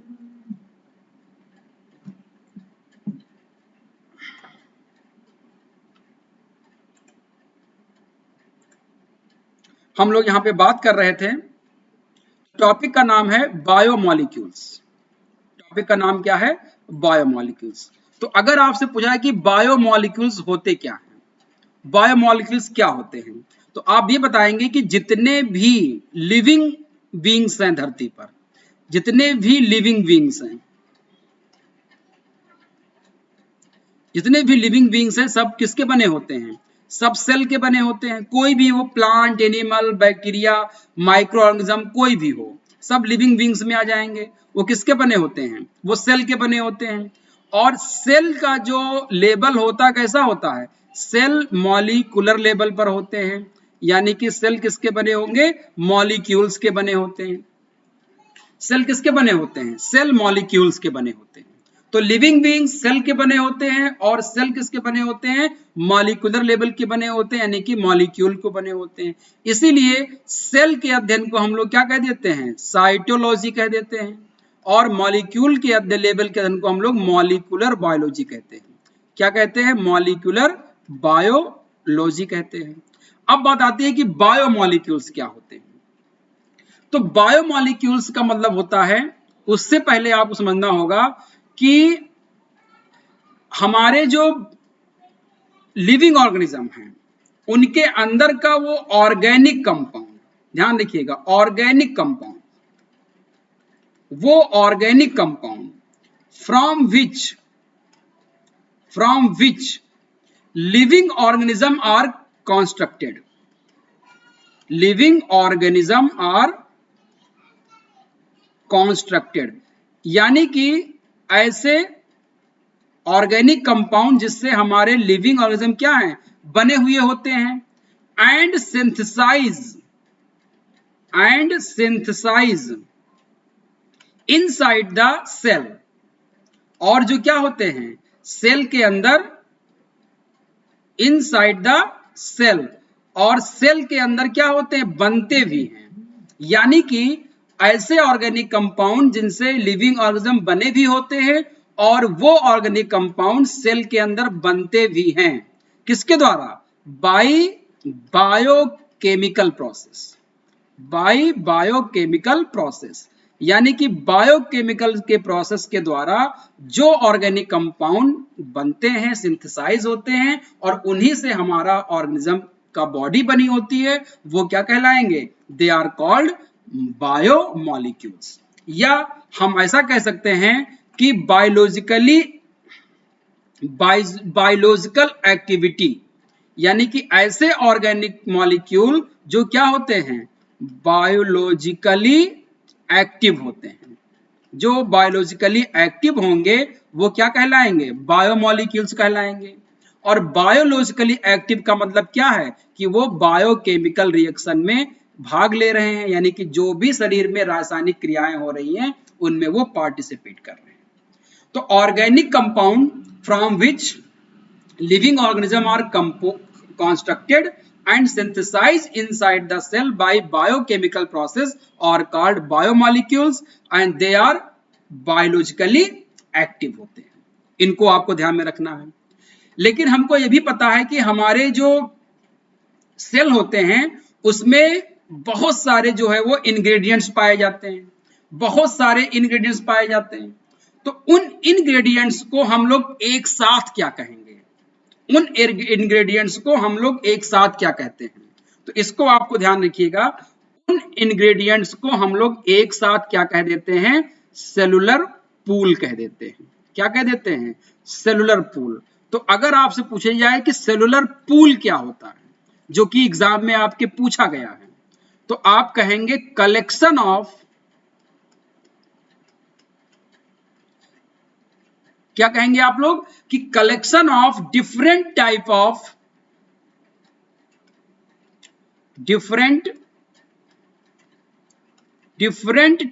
of chemicals present in cell, यानी कि अलग अलग टाइप के जो केमिकल्स सेल के अंदर प्रेजेंट हैं उनके कलेक्शन को पूरा, जैसे मान लीजिए कि आपका क्या है, सेल है, इस सेल के अंदर जितने भी केमिकल्स प्रेजेंट हैं, इस सेल के अंदर जितने भी केमिकल्स प्रेजेंट हैं वो सब क्या कहलाएंगे, वो सब कहलाएंगे आपके केमिकल पूल्स कहलाएंगे। वो सब क्या कहलाएंगे, वो सब आपके केमिकल पूल्स कहलाएंगे। यहाँ पे एक येलो कलर से, अब येलो वाला आप मान, यहाँ पे जो रेड से लिखा हुआ है इसको मान लीजिए इनऑर्गेनिक कॉन्स्टिट्यूएंट, इनऑर्गेनिक कॉन्स्टिट्यूएंट, और जो येलो से लिखा बना हुआ है इसको आप मान लीजिए ऑर्गेनिक कॉन्स्टिट्यूएंट।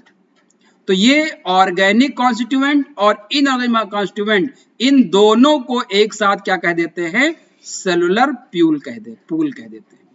तो किसी भी सेल के अंदर जितना भी केमिकल प्रेजेंट होगा उस पूरे कलेक्शन को हम लोग क्या कह देते हैं, सेलुलर पूल। यानी कि cellular pool is equal to inorganic constituent plus organic constituent. ये आपको ध्यान रखना है।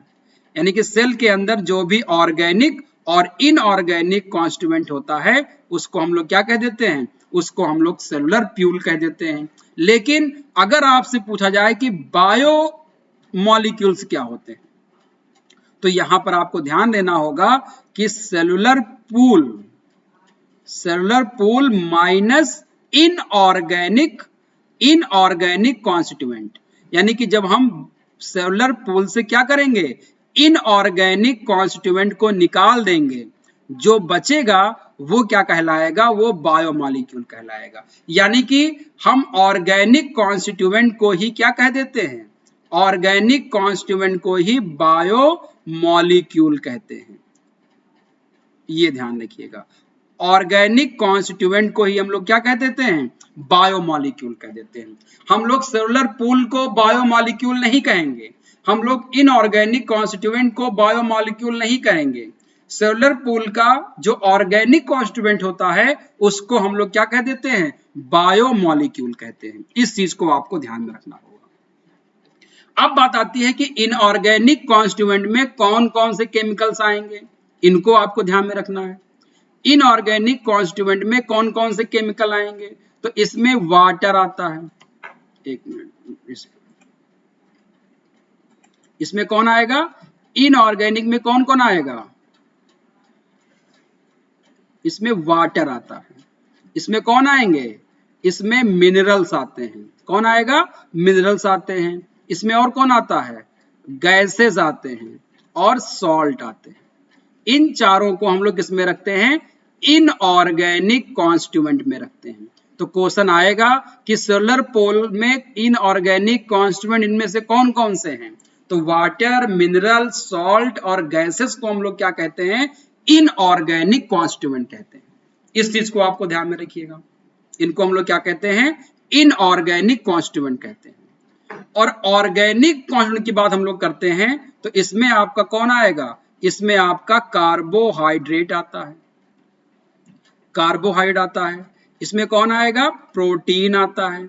इसमें कौन आएगा, लिपिड आता है। और इसमें कौन आएगा, न्यूक्लिक एसिड आते हैं। कौन आएंगे, न्यूक्लिक एसिड आते हैं। तो इन्हीं को हम लोग बायोमॉलिक्यूल या इन्हीं को हम लोग ऑर्गेनिक कॉन्स्टिट्यूएंट कह देते हैं।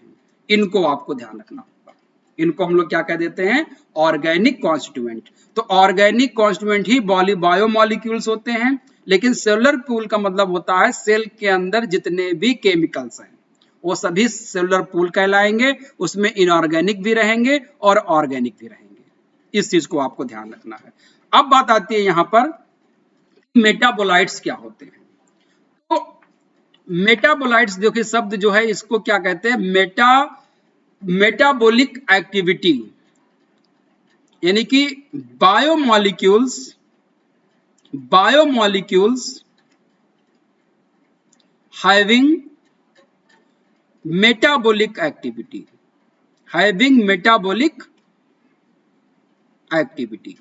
यानी ऐसे बायोमॉलिक्यूल्स जिसमें मेटाबॉलिक एक्टिविटी होती है वो क्या कहलाते हैं, मेटाबोलाइट्स कहलाते हैं। देखिए ये शब्द कहां से आया है, मेटाबॉलिज्म से आया है, मेटाबॉलिज्म से आया है। अब देखिए यहां पर क्यों कहिए, क्योंकि आपको पता है कि जब हम स्टार्च को खाएंगे तो ग्लूकोज में कन्वर्ट होगा।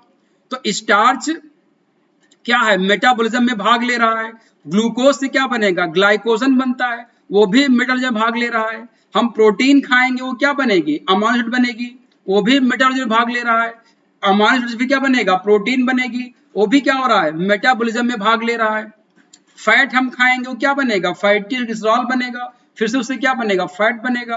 तो ये मेटाबॉलिज्म में जो हिस्सा लेंगे, जो मेटाबॉलिक एक्टिविटी होगी वो क्या कहलाएंगे, वो मेटाबोलाइट्स कहलाते हैं। तो ये क्या होते हैं, ऑर्गेनिक कंपाउंड होते हैं। तो ऐसे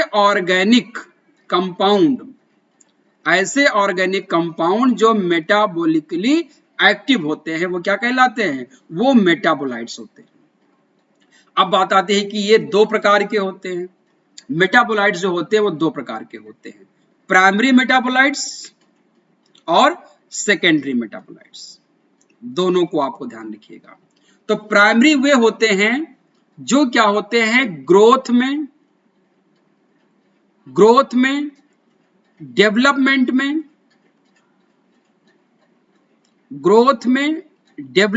में और रिप्रोडक्शन में, इन तीनों चीजों में जो इन्वॉल्व होते हैं।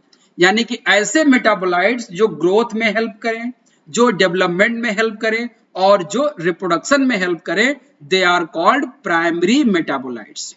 वो क्या कहलाएंगे, वो प्राइमरी मेटाबोलाइट्स कहलाएंगे। इसको ध्यान रखिएगा।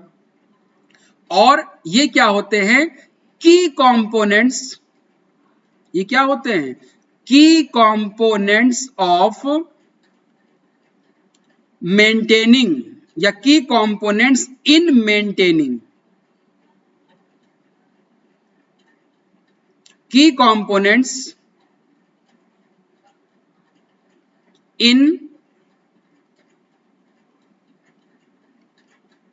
की components in maintaining normal physiological activity, यानी कि हमारे शरीर में जो नॉर्मल फिजियोलॉजिकल एक्टिविटी होती है उसके फिजियोलॉजिकल एक्टिविटी जो होती है उसको मेंटेन करने का काम करते हैं। जैसे डाइजेशन हो रहा है, रिस्पिरेशन हो रहा है, एक्सक्रीशन हो रहा है, लोकोमोशन हो रहा है, ये सब जो फिजियोलॉजिकल एक्टिविटीज हो रही है इसको मेंटेन करने के लिए ये की कंपोनेंट का काम करते हैं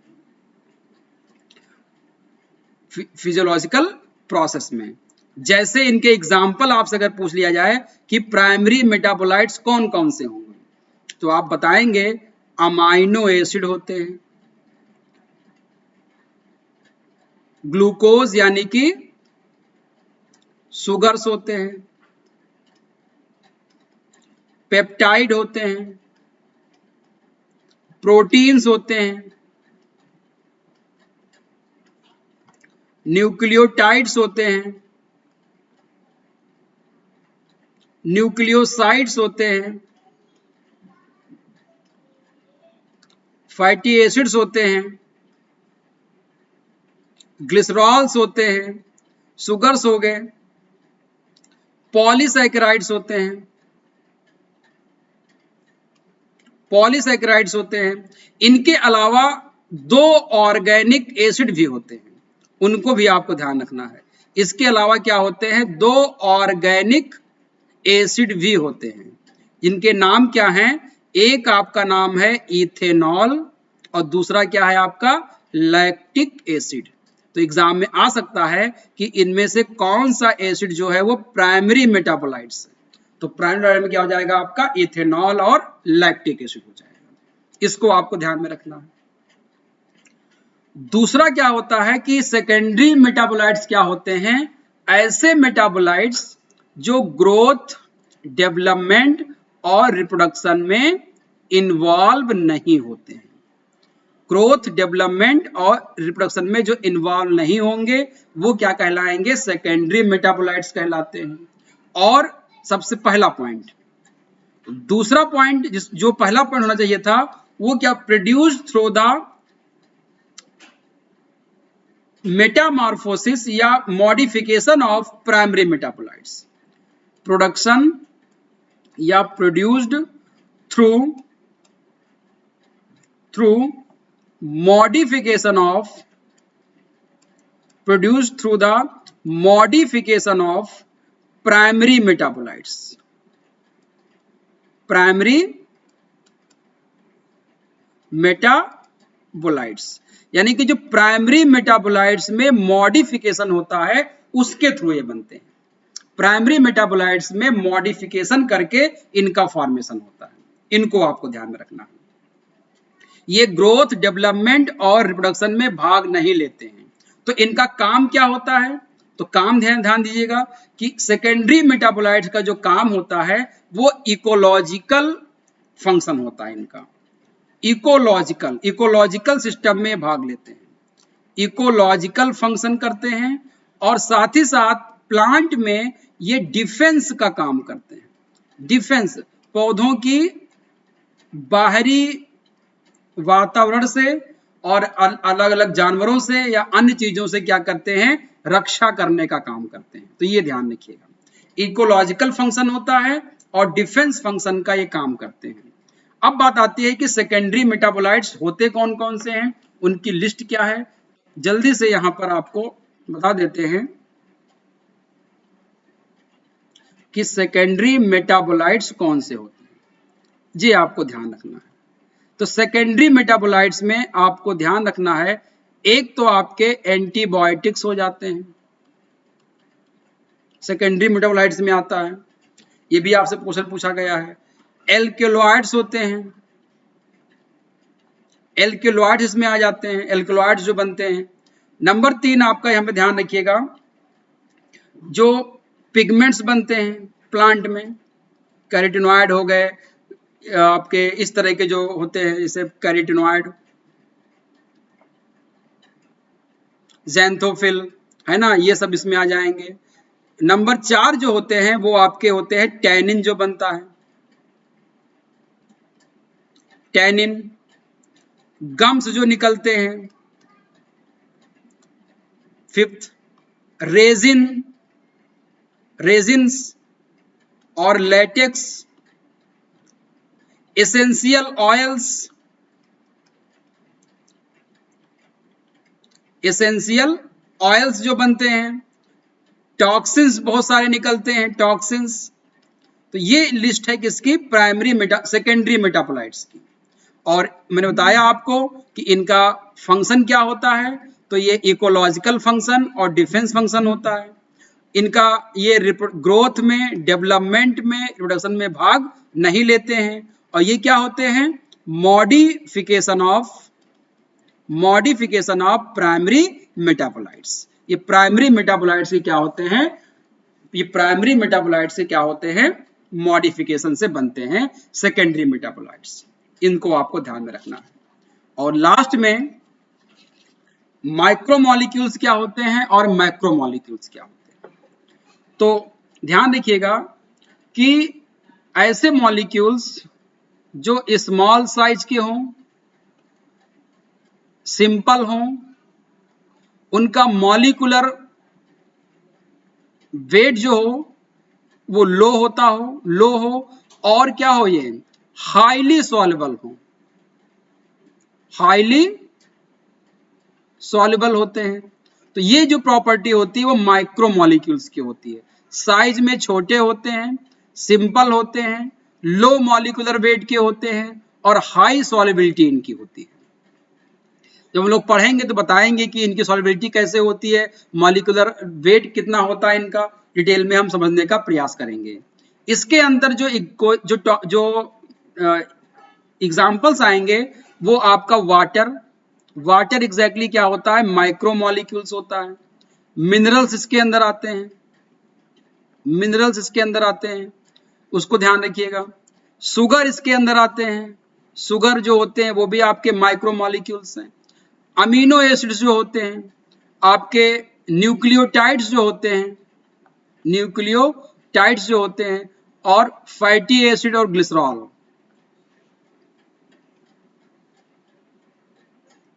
ये क्या होते हैं आपके माइक्रोमोलिक्यूल्स। यानी आप समझ सकते हैं यहां पर कि डाइजेशन के बाद जो डाइजेस्टेड फूड होता है वो माइक्रोमोलिक्यूल होता है, सिंपल हो जाता है और स्मॉल हो जाता है। जैसे आपने देखा था स्टार्च को डाइजेस्ट करने के बाद क्या बन गया था, ग्लूकोज बन गया था, तो ये शुगर हो गया। प्रोटीन क्या बन गई थी, एमाइनो एसिड बन गई थी। डीएनए क्या बन गया था, न्यूक्लियोटाइड और न्यूक्लियोसाइड बन गया था। और फैट क्या बन गया था, फैटी एसिड। तो ये क्या है आपके, सिंपल हो गए। यानी कि कह सकते हैं कि जो डाइजेस्टेड फूड होते हैं वो माइक्रोमोलिक्यूल में कन्वर्ट हो जाते हैं। ये भी एक क्वेश्चन पूछ सकता है। और मैक्रोमोलिक्यूल्स क्या होते हैं, जो लार्ज साइज इनका होता है, लार्ज साइज होता है, कॉम्प्लेक्स होते हैं, ये कॉम्प्लेक्स होते हैं। इनका मॉलिक्यूलर वेट क्या होगा, हाई होता है, और लीस्ट सॉल्युबल होते हैं। इनकी सॉल्युबिलिटी क्या हो जाती है, या तो नहीं होगी या बहुत कम हो जाती है। और ये बनते किस चीज से हैं, फॉर्म बाय पॉलीमराइजेशन ऑफ, ये कैसे बनते हैं, form by polymerisation of monomers.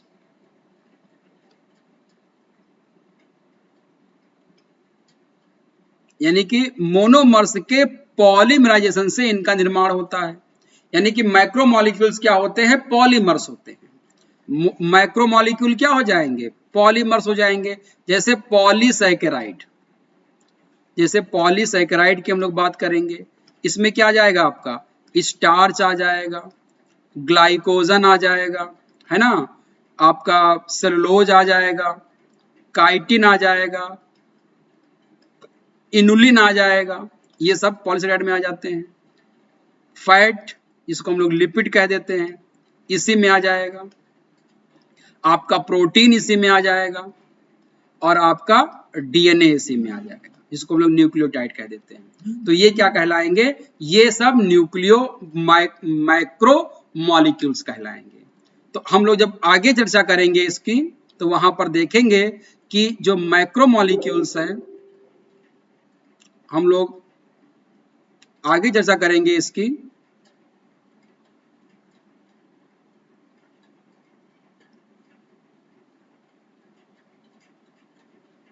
जो माइक्रो मॉलिक्यूल्स हैं उनमें हम लोग बात करेंगे, कार्बोहाइड्रेट की बात करेंगे, कार्बोहाइड्रेट की बात करेंगे हम लोग। वहां पर हम लोग डिटेल में लिपिड की बात करेंगे, जो जहां से क्वेश्चन पूछे जाते हैं। डिटेल में हम लोग प्रोटीन की बात करेंगे और डिटेल में हम लोग न्यूक्लियोटाइड की बात करेंगे।